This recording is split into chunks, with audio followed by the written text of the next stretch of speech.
Glória a Deus. Aleluia. Meus irmãos, receba a paz do Senhor Jesus. Saúdo a noiva de Cristo com a paz do Senhor Jesus. Glória a Deus. Por favor, aquele que trouxer o exemplar da Bíblia Sagrada, localize no livro do Evangelho, segundo escreveu Lucas. Evangelho de Jesus Cristo, segundo escreveu Lucas. Eu já vou ver o capítulo.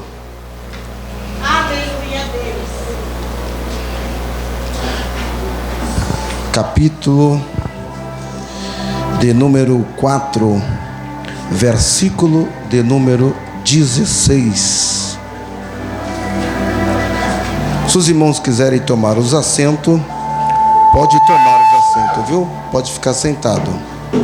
Lucas, Evangelho de Jesus Cristo, segundo escreveu o médico Lucas, seu capítulo de número 4, versículo de número 14.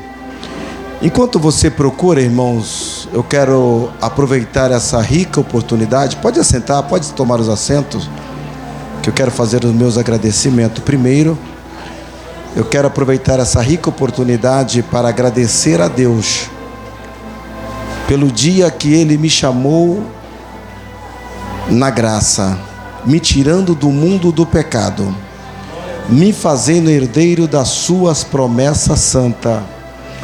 Eu vou liberar uma senha agora, hein? Estou ouvindo muitas pessoas conversar. E se você estiver conversando, você vai perder a bênção. Vou liberar a senha. E quando Ele me chamou na graça, pastor, Ele fez uma promessa na minha vida. Sabe qual foi a promessa?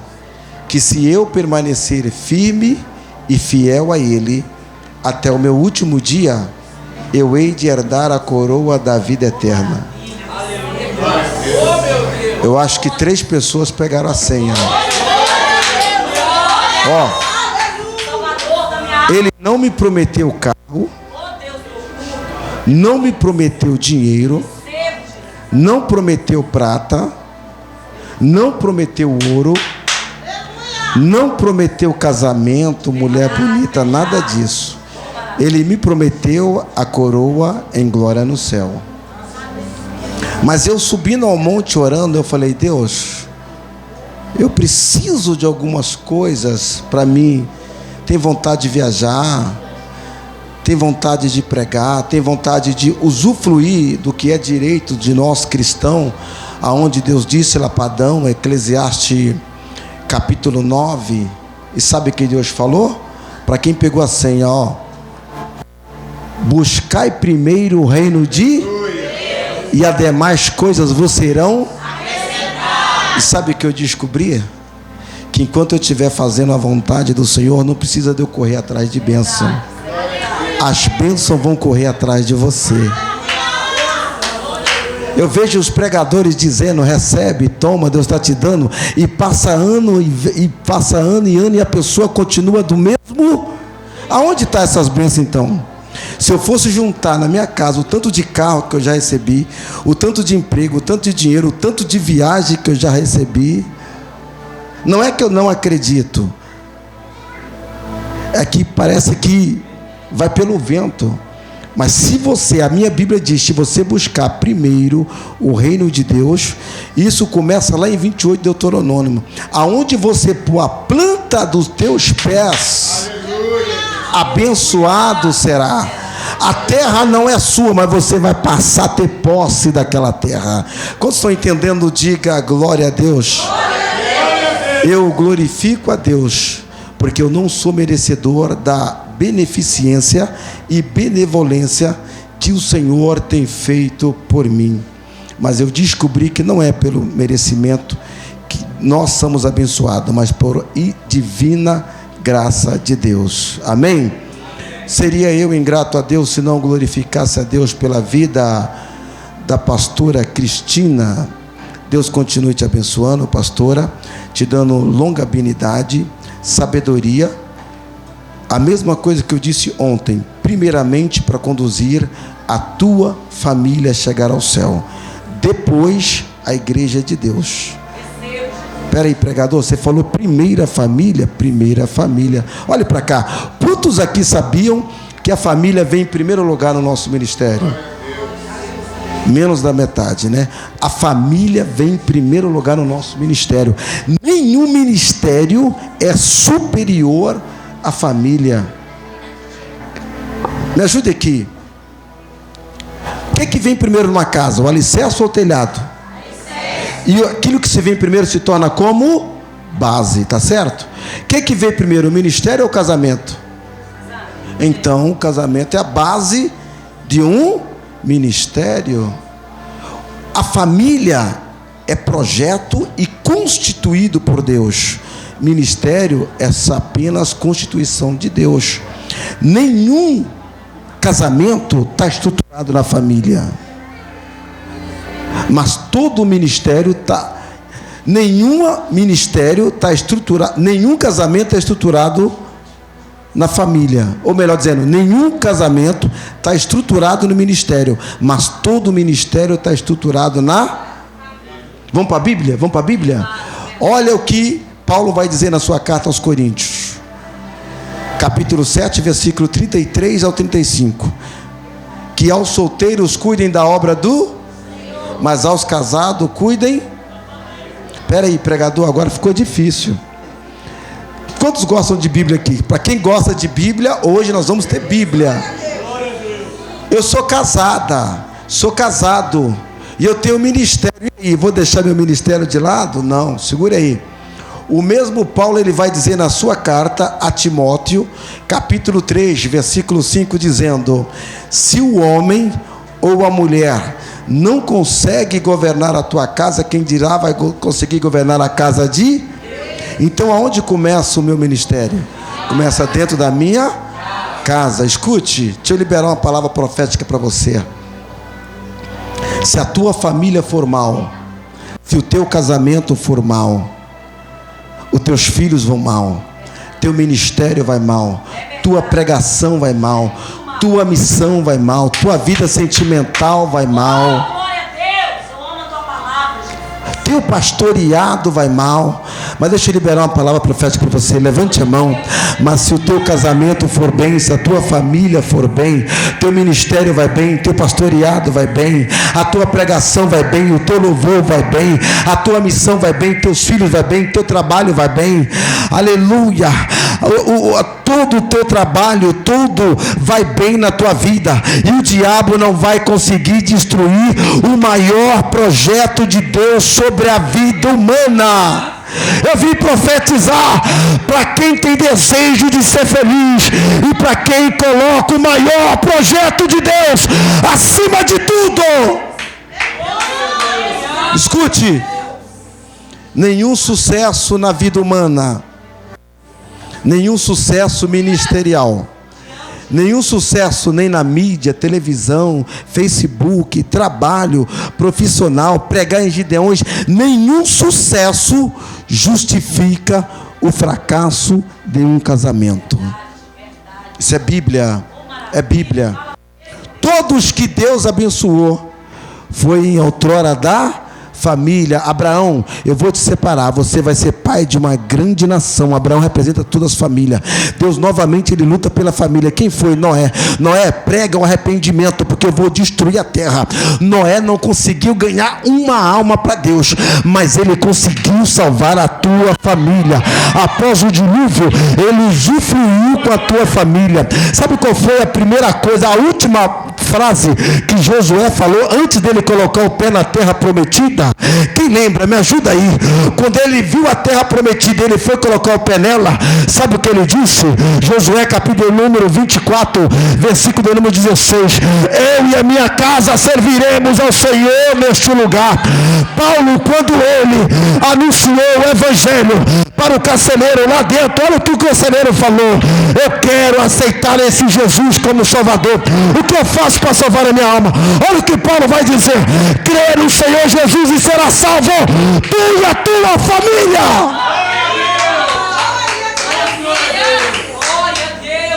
Eu não me vendo, eu não me troco. Aleluias. Que Deus abençoe a todos os irmãos e irmãs que aqui estão. Deus abençoe pastor missionário Paulo Ricardo. Deus abençoe a pastora Geliane, está nos acompanhando junto com o seu digníssimo esposo, pastor Wellington, as levitas que aqui cantaram, os levitas, os cantores. Deus abençoe os demais pastores que aqui estão. Tenho certeza que já houve algumas palavras aqui, até bem melhor do que a minha, né? Alguns irmãos que ainda não pregaram, talvez. Pregador ruim é assim, ele prega primeiro. Por isso que eu estou pregando agora. Por quê? João Batista, ele veio para quê? Para abrir caminho àquele que era melhor do que ele. Quem foi? Jesus. Que Deus abençoe a cada um dos irmãos e irmãs que aqui estão. Essa cidade linda, Governador Valadares, que é bem recepcionista, abraçadora. É a 4ª vez que eu venho aqui, irmão de Carapicuíba. E todas as vezes que eu venho aqui, quando eu posto no Facebook, alguém vai lá, me liga e diz: você vai em Governador Valadares, sauda o pastor Flamarion, sauda o pastor Samuel da Assembleia de Deus, algum pastor, porque essa cidade é referência, tanto essa como Caratinga. Também tive em Caratinga, meu amigo também, pastor Raik Carmelo também, falou: sauda o pastor presidente lá. Isso é muito bom, nós temos um referencial, nós cristãos, por quê? Nós somos luz, tá certo, pastores? Só que o diabo tem tentado apagar a luz e o brilho dessa cidade. Como, pregador, que o diabo tem tentado apagar o brilho dessa cidade? Escute, olhe para cá. Não sei se você mora num palácio, num castelo, num residencial, ambiente fechado, ou numa comunidade simples. Eu que já fui de uma família muito pobre, já morei na rua, na Praça da Sé, já comi coisas de resto. E quem já morou em comunidade, ambiente fechado, eles têm um regime lá, que quem mora em um condomínio de luxo fechado, também tem o mesmo regime do que eu vou dizer aqui agora. Sabe qual é? Quando acontece algo extraordinário dentro daquele recinto, irmão de Carapicuíba, que é de São Paulo também, sabe qual é a regra lá? É assim, ó, não vi, não conheço e não sei quem é. Não é assim? Não vi, não conheço e não sei quem é. Ainda estou ouvindo pessoas conversando. Mas aí o diabo, como que ele quer atrapalhar esse brilho, essa luz dessa cidade? Ele manda os secretários dele. Quem é? Me falaram, me contaram e me disseram. E quantos, sem saber, foram usados pelo diabo para levar notícia de tragédia, notícia de pecado, notícia de reputação de alguém. Isso é coisa do diabo, irmãos.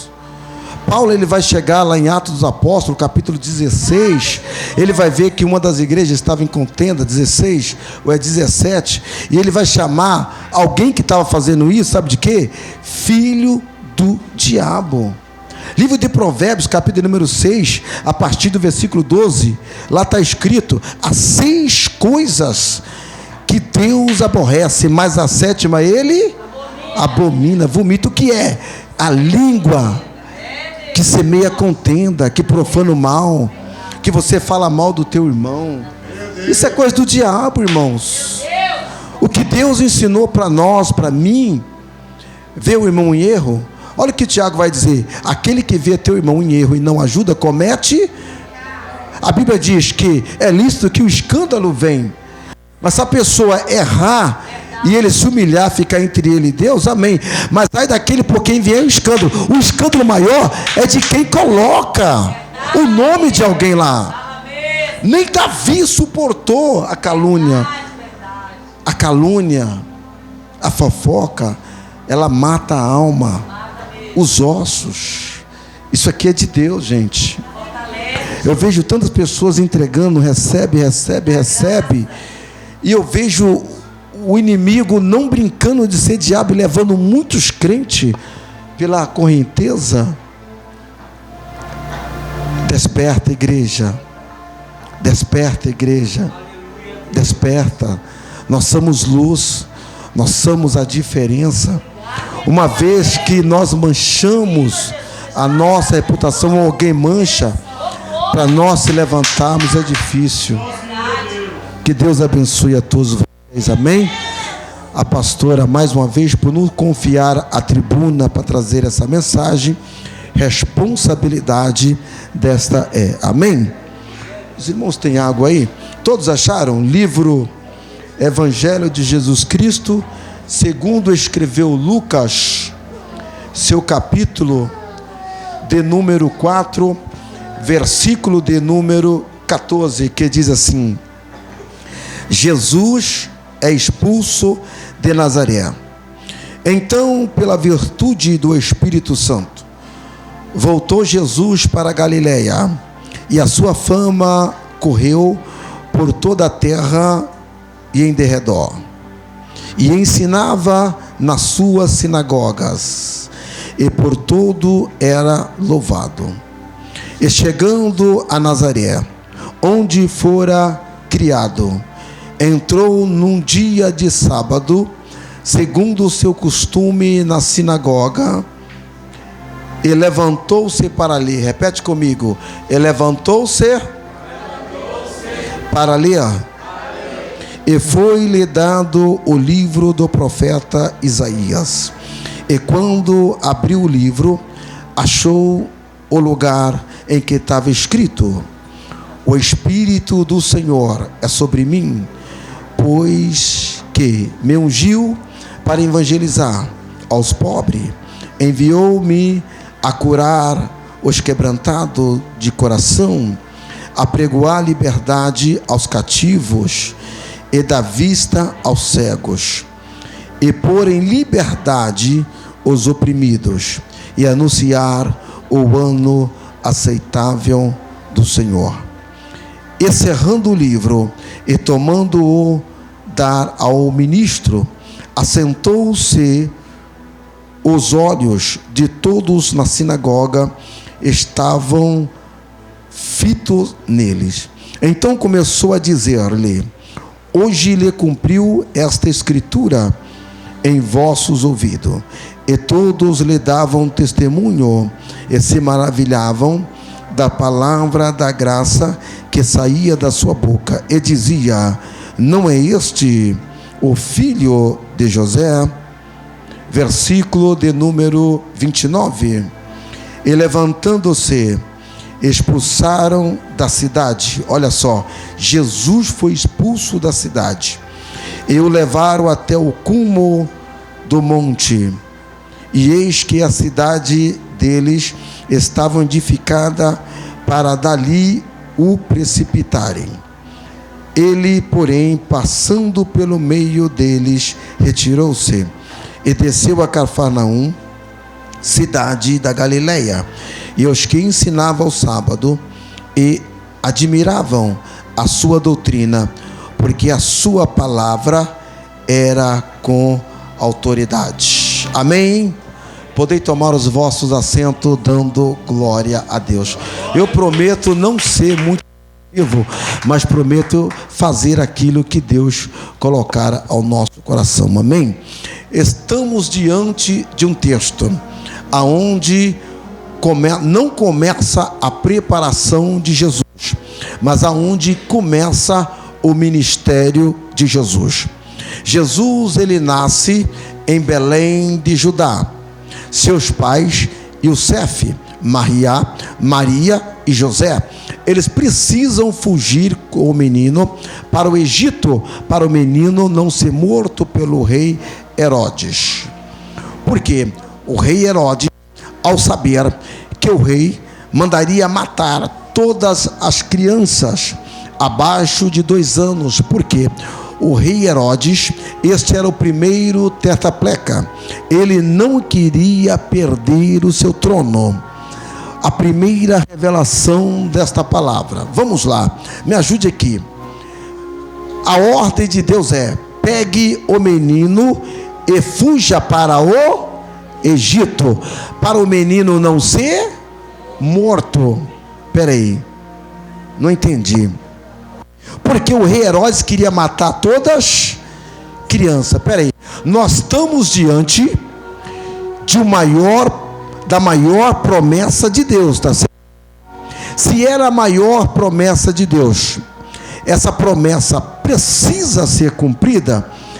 Deus sendo Deus, para proteger o menino, seria necessário fugir para o Egito?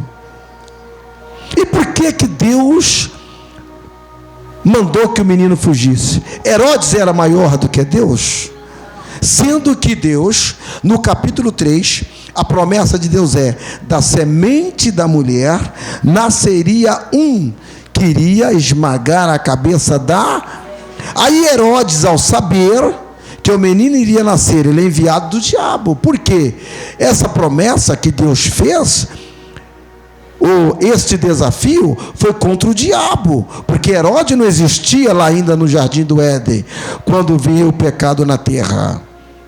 Era o diabo lançando as primeiras sementes do pecado. Aí Herodes, ao saber, vai dizer o quê? Vai e acha o menino para que eu vou e eu o adore. Mas na verdade ele queria matar o menino.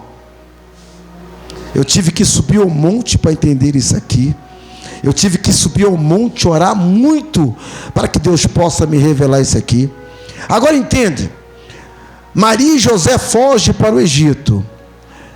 Nenhum dos 4 evangelhos, nem Mateus, nem Marcos, nem Lucas e nem João, vão conseguir descobrir o que aconteceu com Jesus no Egito.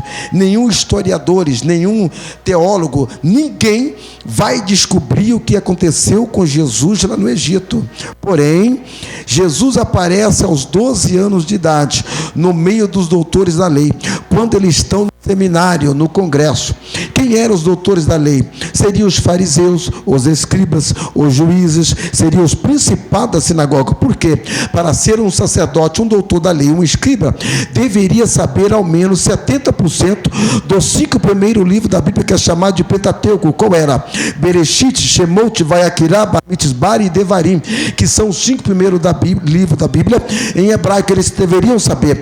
Aí chega um menino de 12 anos, ele não recita apenas 70% dos 5 primeiros livros, mas ele recita de Gênesis a Malaquias, para ele mostrar que ele é a verdadeira palavra de Deus. Novamente ele some. Aí agora a Bíblia não diz para onde ele vai. Nem Mateus, nem Marcos, nem Lucas, nem João conseguem descrever aonde Jesus estava. Aí ele aparece aos 30 anos de idade. Aonde? Quando João Batista está lá no deserto batizando. E João Batista está batizando. A filha está grande. João Batista está dizendo: raça de víbora, cobra, quem mandou vos fugir da ira futura? Mas quando João olha, em que ele vê Jesus, aí ele treme, ele vai dizer: é necessário que eu vá até ti. A Bíblia não disse o diabo estava lá, mas eu descobri que o diabo estava lá. Você vai entender o porquê, e vai entender o porquê que eles tiveram que fugir com o menino para o Egito. Jesus então não tinha pecado, mas para ele deixar exemplo, ele desce as águas do santo batismo. Quando João Batista tira ele das águas, a voz vai bradar no céu: olha, vou jogar senha, quem tiver preparado vai pegar, porque tem revelação do céu. Quando Jesus, ele levanta das águas, Deus vai bradar no céu dizendo: este é meu filho amado, a quem eu me comprazo. É Deus apresentando o filho dele. Pregador, eu ainda não consegui pegar. Escute só, ao sair dali, então Jesus, ele vai para onde? Ele vai para o deserto. Aí é que eu descubro que o diabo está lá. Por quê? Quando o diabo ele chega no deserto, qual é a primeira coisa que o diabo vai dizer? Ah, se tu és o filho de Deus, faz com que essa pedra se transforme em pão. Então ele ouviu quando Deus disse: este é meu filho amado. Agora entenda bem, Herodes dá uma ordem para matar todos os meninos. Passam-se 30 anos, ninguém vê falar no menino Jesus, ninguém vê falar no Messias. Automaticamente o diabo vai pensar: morreu, acabou, não existe mais. Herodes, você fez o serviço certo? Fiz. Mandei matar todas as crianças. Aí imagine só, o diabo olhando lá no batismo, quando Jesus levanta da água, o de Deus apresenta Jesus para o diabo: esse é meu filho amado, a quem eu me comprazo. Remaruti Rébia, Prudica Manácia. Deixa eu entregar para você a revelação. Imagine só, lá no Egito, quando Moisés nasceu, aleluia, o rei de Faraó não mandou matar todas as crianças. Aí o rei Herodes está tranquilo, mandei matar. A única criança que sobrou, que era um hebreu, foi criado dentro do Egito. Aí após 80 anos, Moisés chega lá e bate: ei, você matou todas as crianças, mas a promessa de Deus você não matou. Eu vim aqui tirar esse povo. Imagine só, o diabo chegando para Herodes dizendo: Herodes, eu dei uma ordem para você matar todas as crianças, mas o menino Jesus vingou. Sabe o que eu descubro? Que Deus, ele apenas escondeu o projeto do diabo. Enquanto o projeto estava escondido, o projeto estava crescendo. Sabe qual é a revelação? Tem projeto aqui nessa madrugada que está escondido do diabo, mas o seu projeto está crescendo. Alguém olhou para você e disse: não prega mais, não canta mais, o casamento está derrubado, não vejo mais, não está mais no Facebook, não está na mídia. Mas enquanto Deus está guardando o projeto está crescendo. Para quando o diabo vem, ele vai ver a obra que eu vou fazer. Aleluias. Hanakayoto Komoshinayo. Aleluias. Deixa ficar no anonimato. Não tem problema não, deixa ficar. Enquanto está no anonimato, Deus está trabalhando. Enquanto está no anonimato, Deus está trabalhando no projeto na sua vida. Enquanto está no anonimato, Deus está te abençoando. Enquanto está no anonimato, Deus está te preparando para a palavra, para louvar. Deus está te preparando para a missão na terra. Aleluia. Aleluias. Aí Jesus, ele vai para, quando ele volta aos 30 anos, seus pais estão morando em Nazaré. A palavra Nazaré, da cidade de Nazaré, era uma cidade muito rejeitada. Por quê? Pensa numa cidade que tinha tudo de ruim, era Nazaré, sim. Aí aonde que Jesus vai morar? Na cidade que só tinha pessoas ruins, só tinha mentirosos, assassino, ladrão, prostituto, prostituta.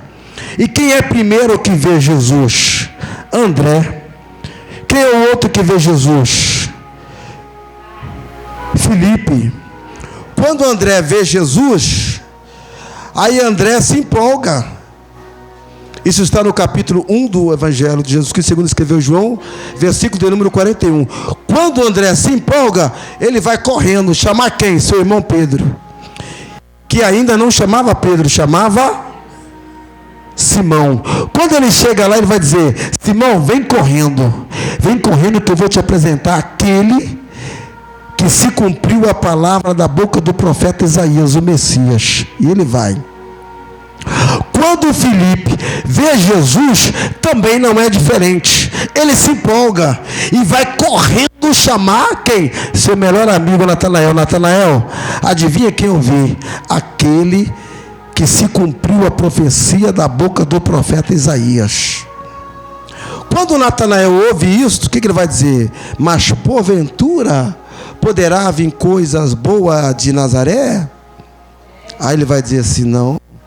Ah, então vem que eu vou te mostrar. São história parecida.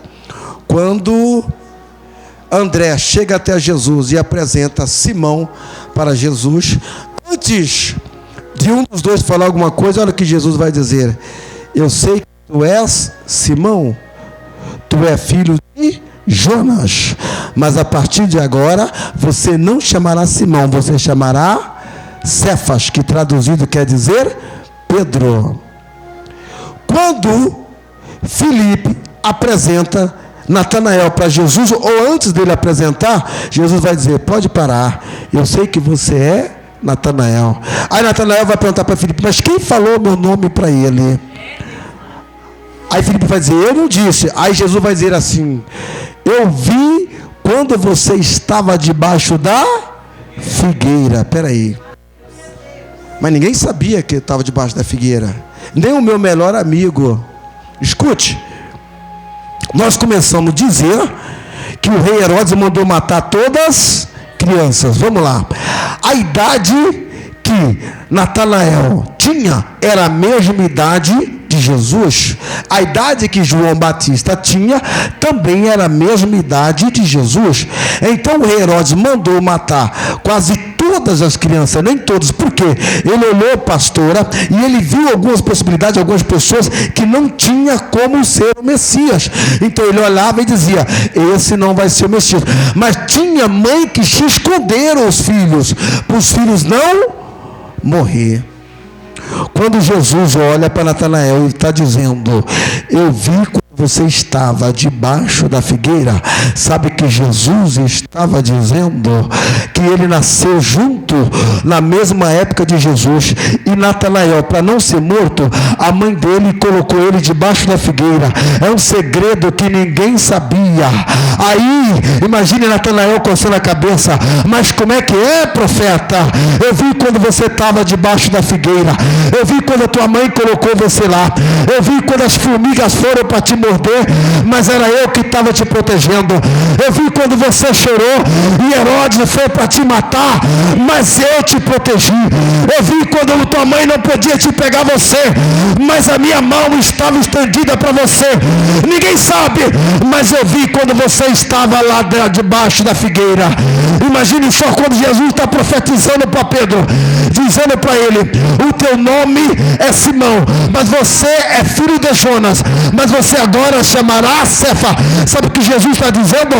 A mesma coisa que ele disse para Natanael: eu conheço o teu passado, tu chamas Simão, mas tu é filho de Jonas.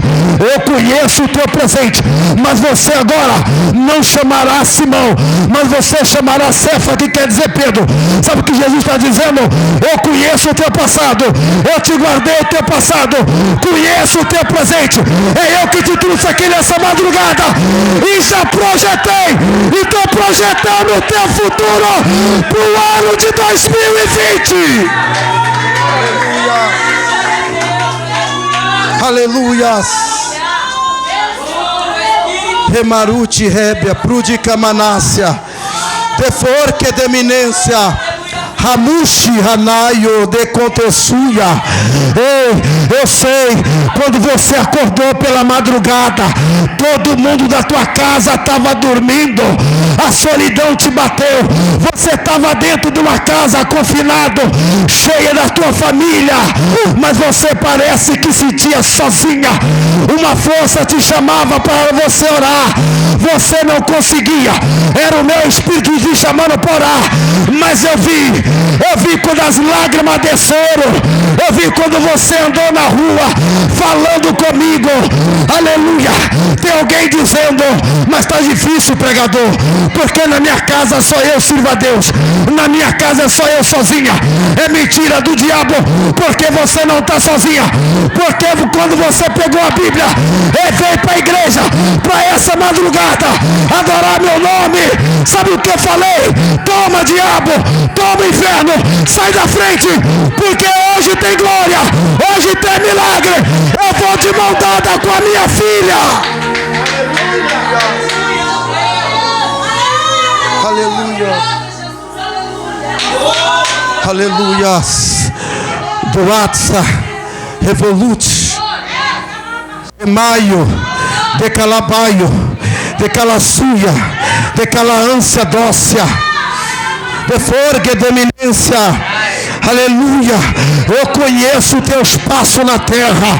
Eu vi quando você pensou em desistir, dizendo: eu não aguento mais, estou pensando em parar, talvez eu não chego até o ano de 2020, mas você atravessou 2019, vai atravessar 2020 na minha presença.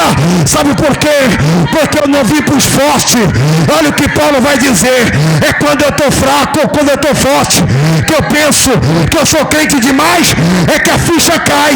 Eu sou crente fraco, mas quando eu estou fraco, aí é que eu sei que eu estou forte. Como é que ele descobriu?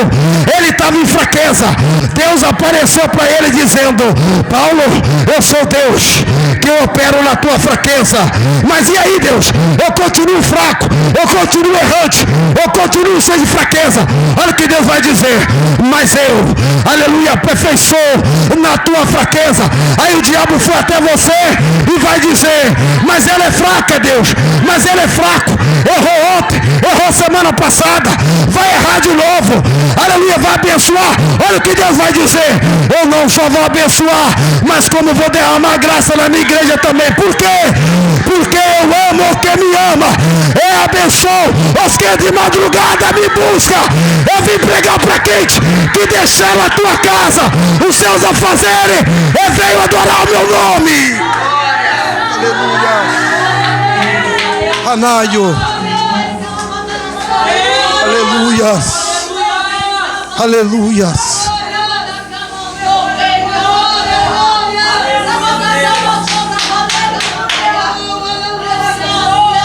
Rebaixuia comando mereia. Derio de faça muriancho. Cantoreia. Levore cantiare, Jesus. Escute. A Jesus morando em Nazaré, ele já resolve ir na igreja em Nazaré. Segundo os historiadores, haviam em Jerusalém, toda a sua província, 475 igrejas. Mas Jesus, ele resolve entrar na igreja da sua cidade. E o Espírito Santo de Deus acaba de bradar ao meu coração para o tema desta mensagem. E o tema desta mensagem é a rejeição de um homem ou de uma mulher de Deus que se prega a verdade. A rejeição de um profeta de Deus. Eu vou contar de 1 até 3. E aquele que puder, repete comigo. Vamos lá? 1, 2, 3. A rejeição de um profeta que se prega a verdade. De novo. A rejeição de um profeta que se prega a verdade. Aí Jesus, ele chega na igreja no dia de sábado, lá em Nazaré. Era por costume do judeu, teria a sua liturgia da celebração do culto. Como todas as igrejas, ela tem os seus usos e costumes. Algumas igrejas terminam mais tarde, outras mais cedo, outras dá mais oportunidade para o louvor, outras para a palavra, assim. E eles tinham o costume de quê? Havia a celebração do culto, se louvavam alguns hinos, e depois era oferecido a oportunidade para alguém que era de direito para ler a palavra oficial. Porém, na tribuna se havia 3 cadeiras. Quantas cadeiras? 3 cadeiras. Uma dessas cadeiras era do sumo sacerdote. A outra cadeira era do principado da sinagoga. Quem era o príncipe da sinagoga?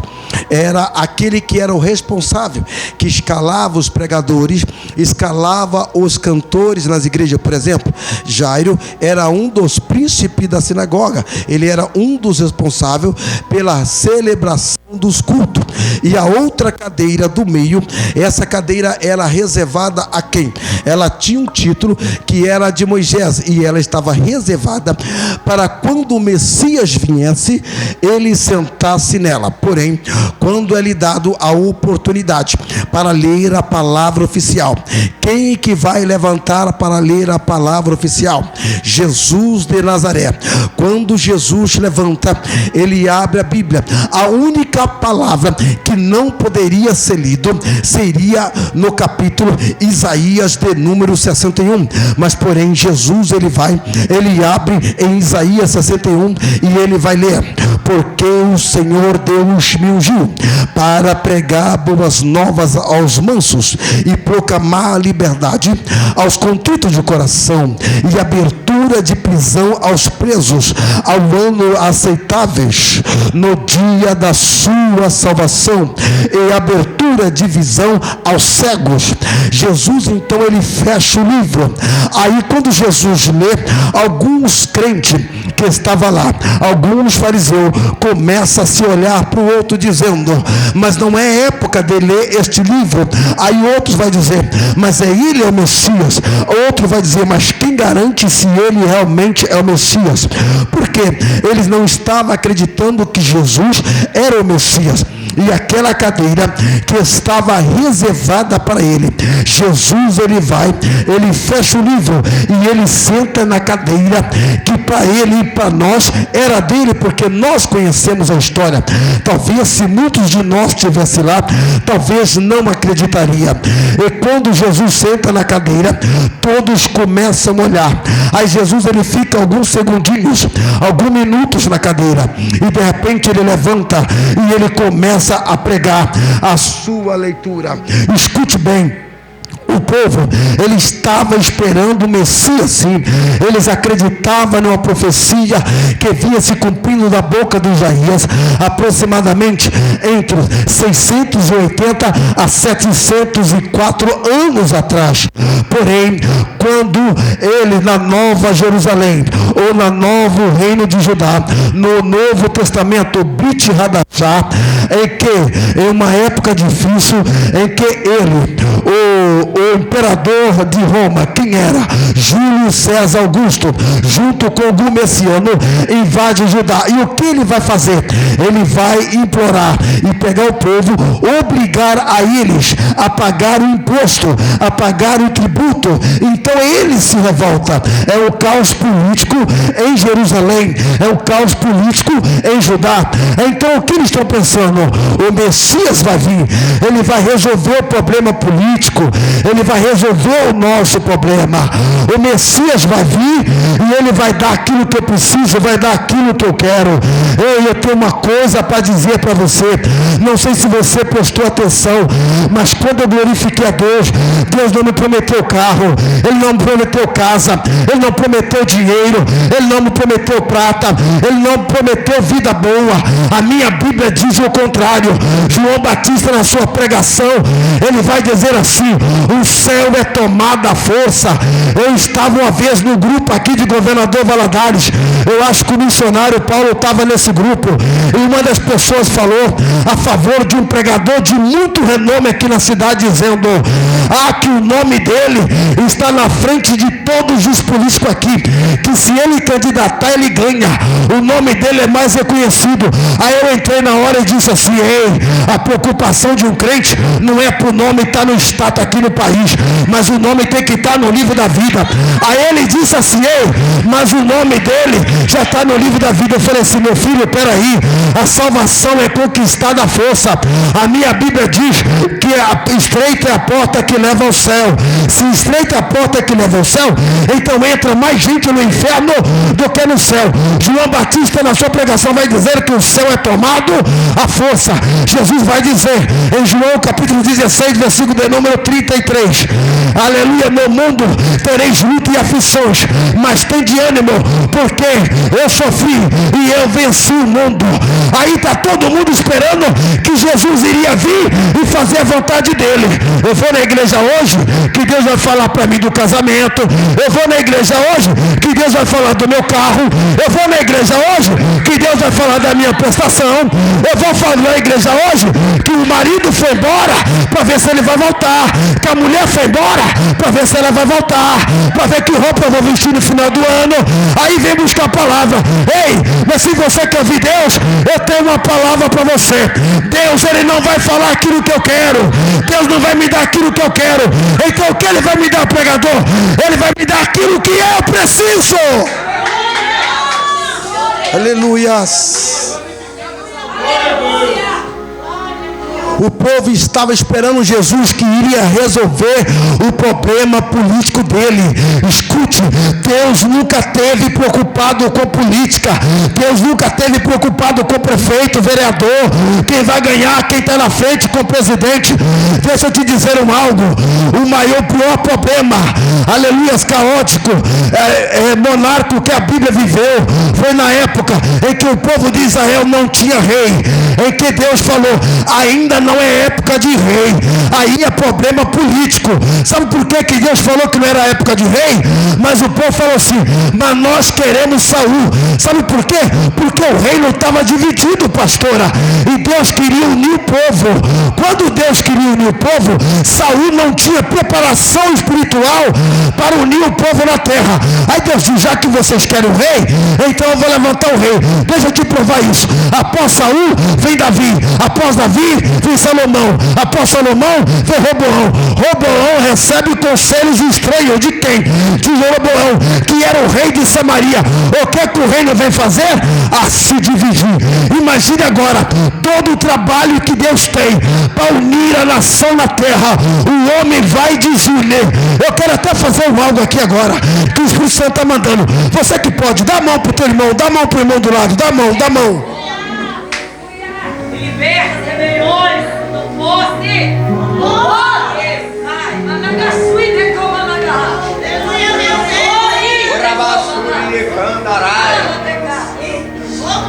Quando você dá a mão para alguém, você forma uma ligação, tá certo?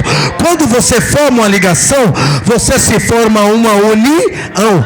Olha o que o sábio Salomão vai dizer: é melhor serem dois do que serem um. Por quê? Se um cair, o outro ajuda o outro a se levantar. Mas ai daquele que estiver sozinho, quando cair não tem quem o ajude a levantar. Sabe o que Deus está dizendo? Talvez você sozinho, você pode ir até mais rápido, mas você de mão dada com alguém, você vai mais longe. Agora escute só isso aqui, aleluia. O reino que Deus dividiu, o homem foi lá e desuniu. Reino norte e reino sul, cuja sua capital, Judá e Samaria, passam-se aproximadamente 960 anos, que passa os 70 anos de babilônico, passa os 400 anos que Jesus ficou calado com o povo, passa os 90 anos do Império Persa. Aí ninguém mais conseguiu unir o reino. Ninguém conseguiu.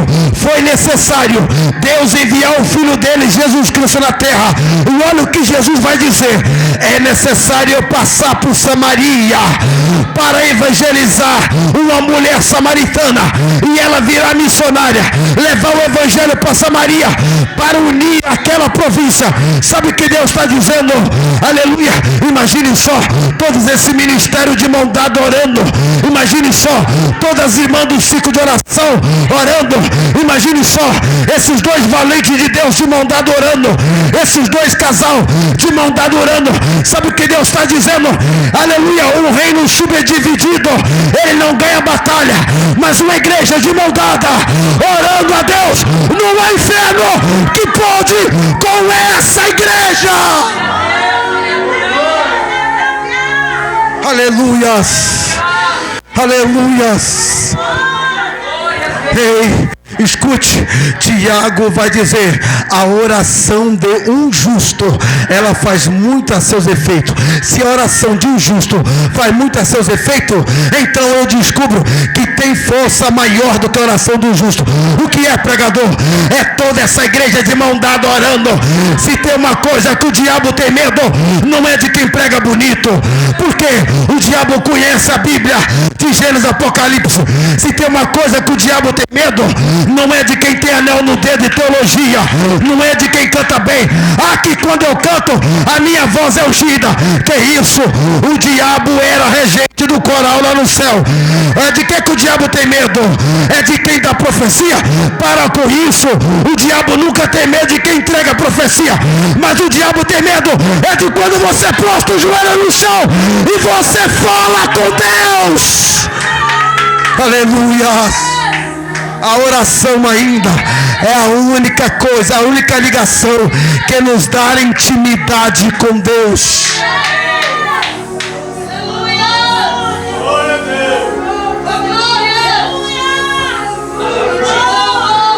Aleluia. Pode sentar. Pode assentar. Pode sentar. Oh, Deus maravilhoso. Eu ainda não achei na Bíblia que o diabo une alguém. A Bíblia diz que o diabo não veio senão a roubar, matar e destruir. Mas Jesus, ele veio para salvar. Jesus, ele veio para unir. Ele veio para preparar e levar um povo para o céu. Abaixa um pouquinho o fundo, por favor. Abaixa um pouquinho o fundo. Sonoplasta, abaixa um pouquinho. Aí Jesus, quando ele prega, e o povo estava esperando que Jesus iria vir resolver o problema político da cidade. Queria enfrentar Júlio César Augusto, iria enfrentar o Domiciano, mas Jesus nunca esteve preparado, nunca esteve preocupado com o caos político. Então, pregador, com que Deus está preocupado? Sabe com que Deus está preocupado? Em preparar um povo para levar, para morar com Ele no céu. Deus está preparado, está preocupado com o nosso caráter, com o nosso respeito, com o nosso testemunho de cristão, com a nossa honra. Deus está preocupado com isto, em preparar um povo e levar o povo para o céu.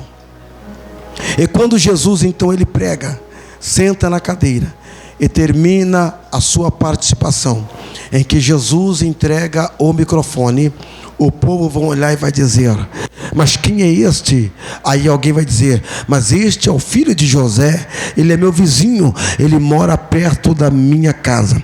E quando termina a celebração do culto, eles vão reunir e vão conversar com Jesus, vão levar ele até um alto cume do monte, Araum Penáculo, e vão dizer: vamos jogar ele lá de cima, porque ele está blasfemando, ele está dizendo que é o Messias, mas ele era o Messias. Mas entenda bem, o povo rejeitaram a Jesus, o povo rejeitaram a palavra, o povo queria naquele momento chicotear ele, o povo naquele momento queria já entregar Jesus na mão dos seus malfeitores. Levaram ele a um alto cume do monte para jogar ele de cima. Mas sabe o que eu aprendo com isto? Enquanto estão rejeitando Jesus, ele está se aproximando da cruz. Daí passou mais 3 anos e meio, Pedro negou Jesus, Judas vendeu ele. Se Judas não tivesse vendido ele, pastora Geliane, Jesus não tinha morrido na cruz. E o que você descobriu na sua intimidade com Deus, pregador? O que eu descobri é que enquanto tem Judas me vendendo eu, me traindo e vendendo você, está te aproximando de Deus, enquanto tem Pedro negando nós. Olha a frase de Pedro, olha a frase de Pedro: nós estamos juntos, Jesus, eu vou contigo até a cruz. Jesus falou aqui: o que, Pedro? Se não é o diabo que está falando na tua boca, mestre, eu vou contigo até a morte. Jesus vai dizer: antes que o galo cante, aleluia, à meia-noite 3 vezes, tu me negarás. Olha para cá, você sabe qual foi a frase hashtag mais falada no ano de 2019? E é a frase mais usada pelos cristãos. Eu vou te falar qual é. E quando eu estava orando, sabe o que Deus falou para mim? É a frase mais mentirosa, meu filho. Pode pregar na igreja. Sabe qual é a frase que é, pastora? É a frase "estamos juntos". A frase de Pedro. Você vai lá, você posta uma foto no Face, aí o crente vai lá e diz: estamos juntos. Você posta um culto, ele vai lá: estamos juntos. Você posta uma pregação, ele diz: estamos juntos. Mas na hora que o calo aperta, que as portas se fecham, é que você precisa de um abraço, é que você precisa de um amigo. Não, aí é a frase de Pedro: eu não conheço não, mas eu vi você com ela. Não, eu não sei quem é não, mas ela, não, eu até fui, eu até vi ela pregando, mas eu não ando com ela não. Aquela lá, eu até fui com ela, mas é a mal falada da cidade. Aquele pregador lá, não anda com ele não, porque ele é ruim. Aleluia. Deus disse para mim, é a fase mais usada pelos cristãos. Mas escute, levante a mão, deixa eu profetizar na tua vida. Enquanto você tem traidor, enquanto você tem pessoas te vendendo, enquanto você tem pessoas te aconchegando, estão te aproximando da cruz, estão te aproximando do céu, estão te aproximando de Deus. Aleluia. Aleluia. Aleluia. Aleluia. Jesus, então, ele é rejeitado na sua própria cidade. E é aí que quando Filipe apresenta Jesus a Natanael, em que Filipe não acreditava, Jesus vai dizer, bem verdade em dizer, que o profeta não tem honra na sua própria pátria. O profeta não tem honra na sua própria cidade. Não tem problema se aqui alguém te rejeita, não tem problema se aqui alguém te aponta, aleluia, mas enquanto estão te rejeitando aqui, estão te aproximando do mestre. Enquanto estão te apontando aqui, Deus está abrindo outras portas para você. Porque hoje o pregador só é bem visto quando faz assim, ó, fique de pé, levante a mão, ó, Deus está te dando, ó, essa semana ainda Deus vai te dar isso. Se não for isso, ó,